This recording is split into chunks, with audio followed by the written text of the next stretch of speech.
More than 180 people were injured in last week's Boston bombings, with at least 13 people losing at least part of their limbs. But AP photographer Emilio Morinati, who lost his leg to a bomb blast while embedded with the U.S. Army in Afghanistan back in 2009, offered some hope to those injured in Boston yesterday.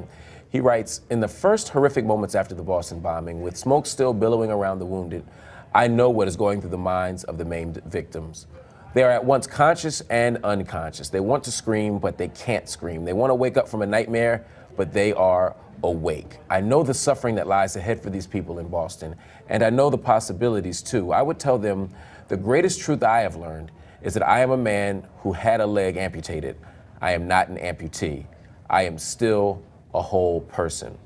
I know they can't imagine this in Boston now, but I want them to know that while certainly I miss my leg, I feel very fortunate." That was one of the most beautiful things I've ever read. It was an incredibly beautiful piece, and he says, you know, these are not completely parallel situations. I chose to be a photojournalist who would go into war zones because I wanted to capture those stories and share those stories with the American people. So I understood that there was a measure of risk that I took. Right. These were people who were watching a marathon, right? They had no sense that there was going to be danger. So he's very clear about the fact that these are different situations, but that there is a whole world of hope after that. And I think the fact that he doesn't paint it as being too rosy, right? There is a process, and there is a process of denial, of being angry, that one has to go through first before you come to this place of acceptance. Absolutely. And I think this is important for us as a nation to model what you do the day after. Old preachers used to talk about what you do the day after a funeral. Everybody sends you flowers after someone dies. Everyone comes to the funeral and cries with you.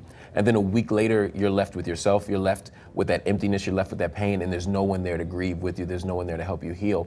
As a nation, that happens. After these bombings, we all come together. We all wear the T-shirts. We all sing at baseball games. But a week from now, these victims are going to have to deal with this pain. And that message he left them, I think, might be a way to help them heal and keep going. Yeah, and speaking to that notion of unity, he talks about being at Walter Reed Hospital and actually having to go through some of the physical therapy with other veterans, and how it gives you a sense of the fact that he was really a Spanish citizen, but the U.S. government made all of these, jumped through all these hoops to make sure that he could have the care that he needed, both in the immediate sense and then in the longer term sense, a lot of the physical therapy, and that also having it contextualized by the many brave men and women who gave their lives, who did return from battle in a very condition than the one they left in, helped for him reframe this so that it wasn't so much about the I, but more about the we.